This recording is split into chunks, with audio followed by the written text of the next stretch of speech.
दोस्तों आपने अक्सर देखा होगा समाज में कई लोग दुष्ट प्रवृत्ति के होते हैं लेकिन फिर भी सुखी दिखाई पड़ते हैं, जबकि वहीं कुछ लोग ऐसे भी हैं जो समस्त प्रकार से भले मालूम पड़ते हैं किंतु फिर भी हमेशा दुखी रहते हैं। भला ऐसा क्यों? वैसे आज के वीडियो में हम आपको एक ऐसी ही कथा सुनाने जा रहे हैं जिसे सुनकर निश्चित ही आपको सुखी होने का मूल मंत्र मिल जाएगा। लेकिन कथा शुरू करने से पहले यदि अभी तक आपने इस चैनल को सब्सक्राइब, वीडियो को लाइक व शेयर नहीं किया है तो जल्दी से कीजिए ताकि आगे भी आपको ऐसी ज्ञानवर्धक व रोचक जानकारियां प्राप्त हो सके।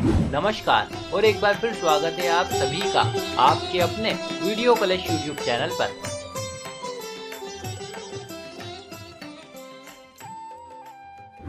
दोस्तों त्रिकालदर्शी वेदव्यास जी को कौन नहीं जानता। उन्होंने महाभारत ग्रंथ के साथ साथ 18 पुराणों की रचना की और तो और उन्होंने मानव जीवन के उत्थान हेतु ऐसे अद्भुत चमत्कार किए जो अपने आप में अतुलनीय है। ऐसे ही एक दिन महामुनि की दृष्टि एक छोटे से कीड़े पर पड़ी जो किसी प्रकार से अपनी जान बचाने की चेष्टा में लगा हुआ था। अब चूंकि महामुनि समस्त जीव जंतुओं की वाणी बोलने में समर्थ थे, अतः उन्होंने उस नन्हे जीव से पूछा कि तू क्यों इतना विचलित दिखाई पड़ रहा है? आखिर ऐसा क्या है जो तू यहाँ वहाँ भाग रहा है? तेरी ऐसी दशा देख मुझे ऐसा प्रतीत होता है कि तू अपने प्राण बचाने की चेष्टा में लगा है। उसने कहा, जी मुनिवर, आपने उचित कहा। मार्ग में हो रहे कंपन से मुझे ऐसा प्रतीत होता है कि शीघ्र ही यहाँ से कोई भारी वाहन गुजरेगा, अतः मैं मार्ग से हटने का प्रयास कर रहा हूँ ताकि किसी प्रकार से मेरे प्राण बच सके। महर्षि ने कहा, तू ये किस प्रकार की सांसारिक झंझटों में पड़ गया? वैसे भी तू तो एक कीट योनि में पड़ा है। अब तू मर भी जाएगा तो तेरा क्या हित होने वाला है? तुझे फिर से नया जन्म मिल जाएगा। वो बोला, आपने उचित कहा मान्यवर, किंतु ये भी सत्य है कि मुझे मृत्यु का कोई भय नहीं। यद्यपि भय तो इस बात का है कि अगले जन्म में मुझे ना जाने कौन सी योनि मिलेगी। यदि इससे भी निम्न की योनि मिल गई तो मेरा क्या होगा? और इस प्रकार से दोस्तों कीड़े के मुख से ऐसे वचन सुनकर मुनिवर को उस पर दया आ गई। उन्होंने कहा, तू चिंता ना कर, मैं तेरे लिए उस सर्वशक्तिमान ईश्वर से प्रार्थना करूंगा कि अगले जन्म में वो तुझे इससे भी उत्तम योनि में जन्म दे, और तब तक करता रहूंगा जब तक कि तुझे मनुष्य योनि प्राप्त नहीं हो जाती। मुनिवर के मुख से ऐसे वचन सुनकर वो नन्हा सा जीव अति प्रसन्न हुआ। निश्चित ही अब उसके मन का भय समाप्त हो गया था। तदनंतर जैसा कि उसके भाग्य में लिखा था वैसा ही हुआ।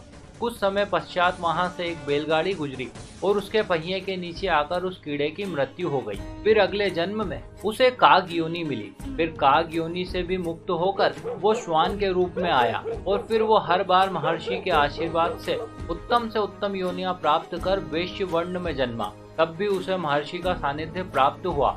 उसके बाद उसने क्षत्रिय के रूप में जन्म लिया और फिर अंत में उसे ब्राह्मण के घर जन्म मिला। तब अति अल्प आयु में महर्षि ने उसके कानों में एक अति दिव्य मंत्र बोला, जिसके प्रभाव से वो समस्त प्रकार के वेद वेदांतों में पारंगत हो गया। तभी धर्म ग्रंथ उसे बहुत ही जल्द कंठस्थ हो गए। साथ ही साथ उसे अब तक के कई पूर्व जन्मों की स्मृतियां व अनुभवों का आभास भी हो चुका था। तदनंतर महामुनि ने उसे एक अद्भुत प्रश्न का उत्तर देने हेतु कार्तिकेय तीर्थ भूमि पर तप कर रहे नंदभद्र नामक व्यक्ति के पास भेजा। दरअसल नंदभद्र ये जानना चाहता था कि ऐसा क्या है जो पापी लोगों को सुख मिलता है जबकि पुण्य करने वाले दुख पाते हैं। अब चूंकि ब्राह्मण को पूर्व जन्म की यादें व गुरु का आशीर्वाद था, अतः उसने बोलना शुरू किया। उसने कहा, संसार का प्रत्येक प्राणी अपने पूर्व जन्म में किए गए कर्मों के आधार पर अपना प्रारब्ध भोगता है। कहने का अर्थ ये है कि आज आप जो कुछ भी है, जहाँ कहीं भी है, वो आपके द्वारा पूर्व में किए गए कर्मों का ही प्रतिफल है।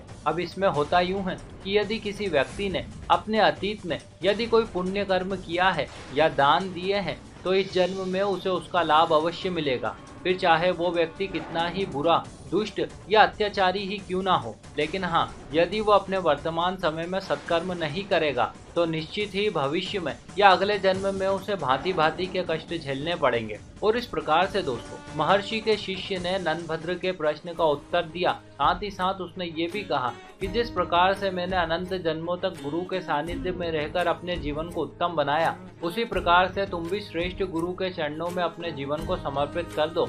निश्चित ही तुम्हारा कल्याण होगा। ये सुनकर नंदभद्र की सारी समस्याएं दूर हो गई। साथ ही साथ वो ब्राह्मण अगले जन्म में मैत्रेय नामक श्रेष्ठ मुनि बना। तो दोस्तों ये थी कथा एक ऐसे जीव की जिसने कीट योनि से मुनि तक का सफर तय किया। आशा करते हैं आपको हमारा प्रस्तुतिकरण व प्रयास जरूर अच्छा लगा होगा। आपने हमें इतने प्रेम से सुना, इस सब के लिए आपका बहुत बहुत आभार।